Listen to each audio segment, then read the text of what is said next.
Hey guys, welcome to a new channel called Tales from the Grapevine. It's not new on Spotify and the Apple Podcast, I believe.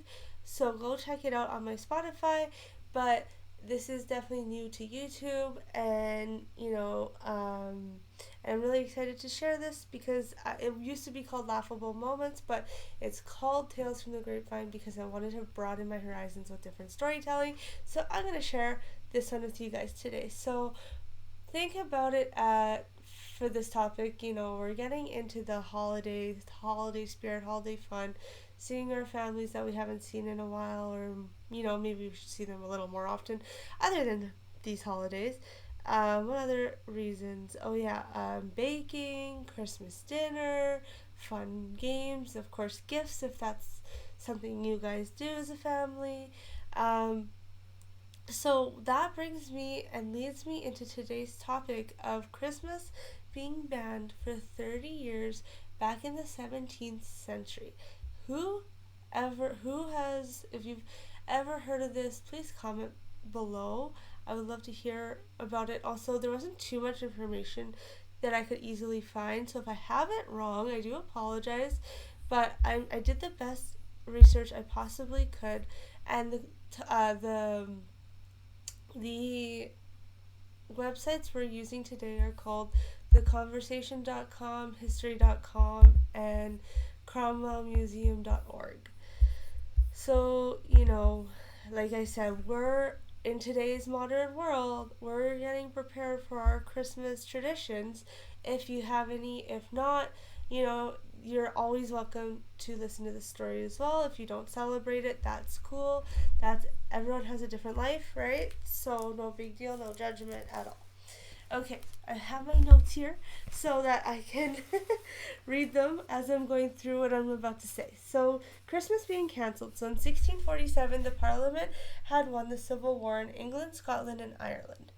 King Charles apparently was held in captive in the Church of England, and the Church of England has been abolished and replaced by a Presbyterian system.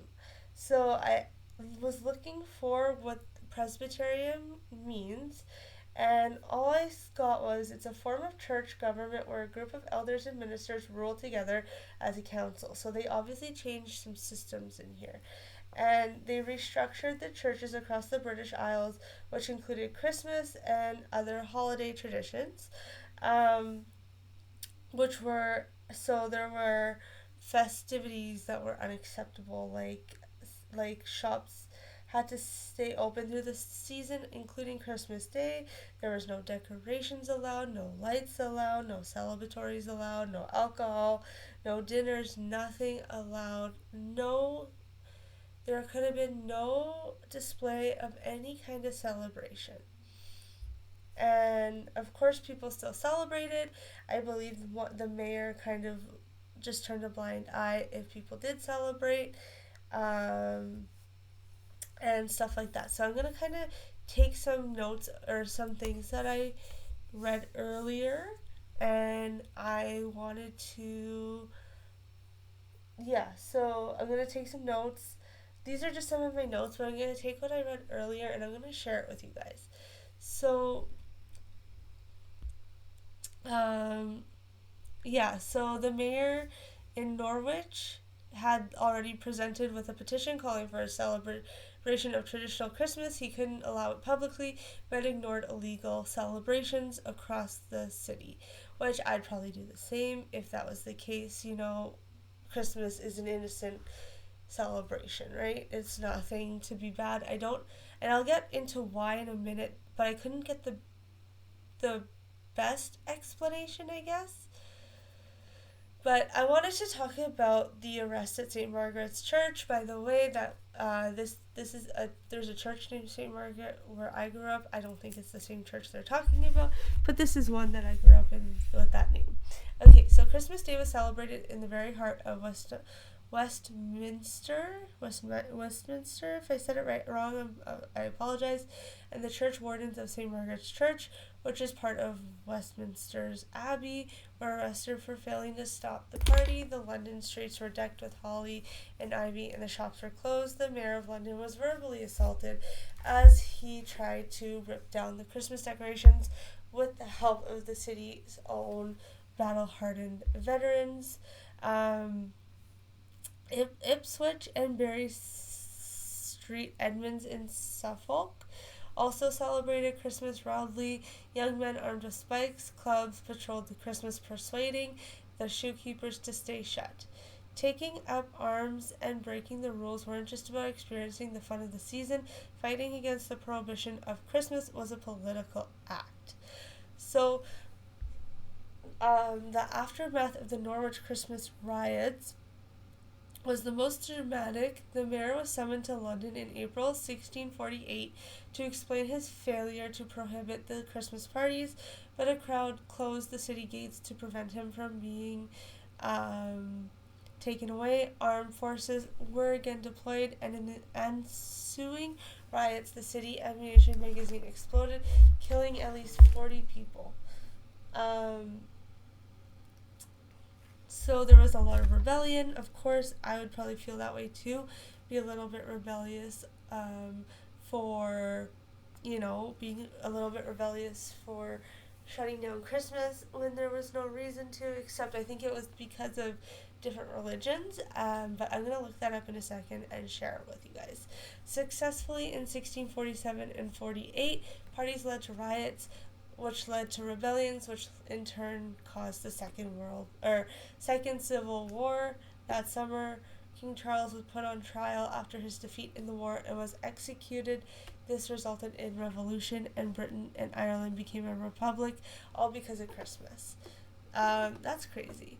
So it says here too that the police across the country are ready to enforce COVID regulations and break up gatherings. While the pandemic does make things different with rule breaking a matter of safety, as much as anything else, politicians could learn from the fallout from the last Christmas was cancelled.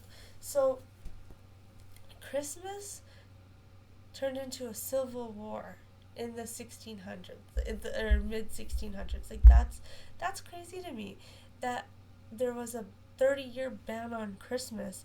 It did say 30 years, but like my research showed 13 years, 20 years. So if you guys can please let me know in the comments, any kind of historian experts, I would love to hear about it. I was just curious, so I wanted to share this since we are around the Christmas holidays and stuff. So the Puritans banned Christmas in the New World. Some Puritans unhappy with the Church of England. So this is somewhere in a different world. Okay, so this is a totally different story, but I'll read it anyways. Some Puritans unhappy with the Church of England emigrated to the New World and settled in Massachusetts. They embarked on a hard life shaped by their staunch Christian beliefs and brought along their conviction that Christmas was a holiday for sinners and shouldn't be observed. Celebrating Christmas was discouraged but didn't become punishable offense until 1659, and by 1681, colonial revelers could no longer be fined but were charged with disturbing the peace if caught celebrating in public. Still, the Puritans held Christmas at bay decade after cheerless decades until Massachusetts finally made Christmas a legal holiday in 1856, almost 200 years after it was banned. President Ulysses S. Grant made it a federal holiday in 1870. So it doesn't even seem that long ago, like that it was Christmas became Christmas, I think that's crazy to me.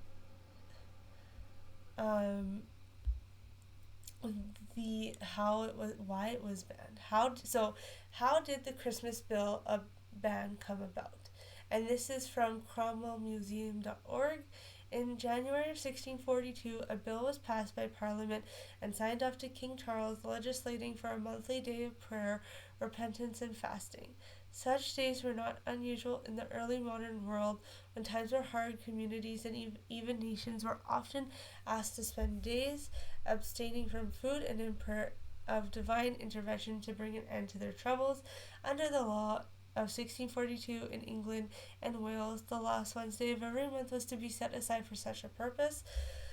The first Christmas ban was in 1644 as it coincided with Parliament's monthly day of prayer and fasting in the hope of bringing about an end to the war, and a specific ordinance was passed to emphasize this. Church services were not to be carried out that day, given that ordinance was issued only a few days before Christmas. The country was torn apart by civil war, and Parliament did not control much of the country. It was questionable how many carried this out, although there was some protest in Bury Street, Edmonds, against it. That's crazy how that even came about. But there's not too much about like how it was 30 years and then it, became okay again. But I'm gonna say, why was Christmas banned for 30 years? I'm genuinely curious. One second.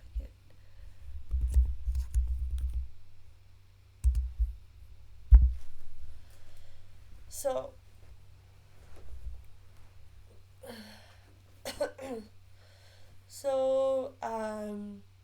when it was banned, the reason it was banned, replacing it with a day of fasting and considering it a popish festival with no biblical justification and a time of wasteful and immoral behavior.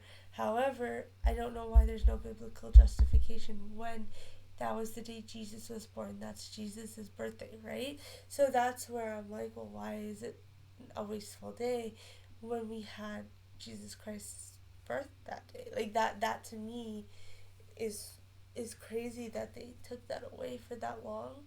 Um, and it's fun to hear about this historical things, because you're like, well, was that true? Did that actually happen, or is that just something on the internet that people think, and is that really the case? I would love to hear your opinions down below of what happened or what you think could have happened, why they what just your opinion on the whole entire thing. But here's the myth of the Christmas ban, and that'll be the last thing I'll touch on. As with the most Commonwealth protectorate legislation, the Christmas ban was removed in 1660 with the Restoration. The ban, its effectiveness, and indeed Cromwell's association with it, has become part of popular mythology over the last 350 years. As an aside, the Christmas bans never included any mention of the banning of mince pies, which at the time were made with real meat and not specifically associated with the festive season, often also served at weddings. They were only proscribed by implication for Christmas 1644. It was a fast day. Otherwise, the popular story is that they were banned by Cromwell, or yet another Christmas myth. Interesting. Well, that's cool. That's another interesting myth. What do you guys think of that? Comment below. I would love to hear about it, your thoughts and everything. What do you guys think? Do you think that could ever happen again? I highly doubt it. I think there was a lot of different times back then, and we're in a very technology kind of different world. So yeah, anyways, that's it for me. I hope you guys have, I don't know how technology has to do with any of that, but like, what I think, you know what I mean, like there's a lot more we have a lot more resources in this world now, I believe, than we did back then. Anyways, that is it for me. I hope you guys have a wonderful rest of your day, and we'll chat soon. Bye now.